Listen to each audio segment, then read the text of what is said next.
और ये भी बात कही कि अनिल विज के लिए जो शंभू बॉर्डर पर किसान बैठे हैं वो मुद्दा भारी पड़ सकता है, किसानों की नाराजगी। उन्होंने देखा भी किसान नाराज हैं, लेकिन उससे ज्यादा ये कहा गया कि शंभू बॉर्डर बंद होने की वजह से अंबाला के जो व्यापारी हैं, उन कारोबारी है, उनको काफी दुकानदार, उनको काफी घाटा हुआ, तो उनकी नाराजगी भी थी। लेकिन अभी जो तस्वीर निकल के सामने आ रही है अंबाला कैंट से, वहां ये नाराजगियां कहीं नजर नहीं है। नाराजगी हो भी की तो कम से कम इतने बड़े कद के नेता है, उनके सामने ये सब मायने नहीं रख रहा, लोगों का समर्थन उनको मिलता हुआ नजर आ रहा है। अब हालांकि कई राउंड में देखा जाए तो अलग अलग कई बार ये आगे भी हुए, कभी पीछे भी हुए, लेकिन फिलहाल ये कि अनिल विज जो आगे चल रहे हैं और अनिल विज अपने बयानों को लेकर सुर्खियों में रहते हैं। आज भी सुबह से उन्होंने कई बार गुनगुनाकर भी सुनाया है, ये भी बताया है कि किस तरह से वो चाहते हैं कि जो हमारा विपक्ष है, जो राजनीतिक विरोधी है, वो जिंदा भी रहे, चूंकि लड़ना उसी से है। तो ये काफी रोचक बयानबाजी उनकी होती रहती है और लोग इनको पसंद करते हैं, सुनना चाहते हैं कि अनिल विज क्या कह रहे हैं। अभी देखिए अनिल विज के बारे में आपको बता दें फिर से एक बार कि अभी आगे चल रहे हैं अनिल विज अंबाला कैंट से। वही दूसरी तरफ अंबाला शहर जो सीट है वहां से कांग्रेस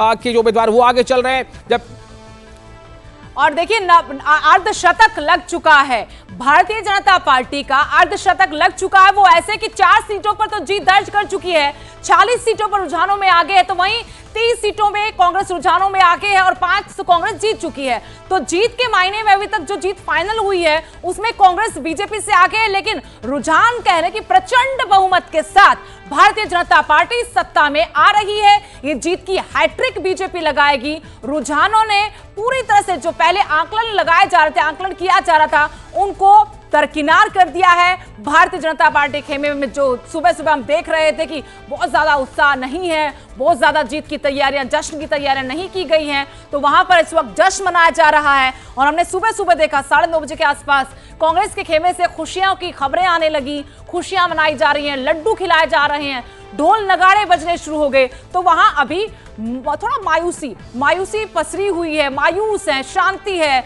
अब थोड़ा इंतजार किया जा रहा है सिर्फ, या यूं कहें कि अब हार मान भी चुके हैं। तो बहुत तस्वीर पलट गई, अचानक से पलट गई तस्वीर। तो यहाँ तो अभी तो यही तस्वीर नजर आ रही कि प्रचंड बहुमत बीजेपी को मिलता हुआ, और ये बड़े चेहरे आपको टी स्क्रीन पर नजर आ रहे होंगे। ज्ञानचंद गुप्ता पीछे हो गए हैं, वही हम कह रहे थे कि एक राउंड, अंतिम राउंड की बात चल रही थी कि अंतिम राउंड में क्या ये अपनी बढ़त को बनाए रख सकते हैं या फिर पीछे हो जाते हैं। तो फिलहाल जो डेटा है उसके मुताबिक जो आंकड़े आ रहे हैं, पंचकुला से ज्ञानचंद गुप्ता पीछे हो गए हैं, हालांकि एक राउंड की ही अभी गिनती बाकी थी। वही दूसरी तरफ देखिए अंबाला शहर से पीछे चल रहे हैं आशीष गोयल, और वहीं कांग्रेस के जो उम्मीदवार हैं निर्मल सिंह बोरा वो आगे चल रहे हैं। तो ये अंबाला शहर का आंकड़ा है। लगातार हर सीट पर जो अभी करंट ट्रेंड है वो आपको दिखा रहे हैं। जगाधरी से भी पीछे चल रहे हैं अभी बीजेपी के कंवरपाल, बीजेपी के कंवरपाल जी, हाँ, ये जगाधरी से पीछे बड़ा चेहरा है अकरम खान, लेकिन कंवरपाल का पीछे रहना अपने आप में एक झटका है बीजेपी के लिए।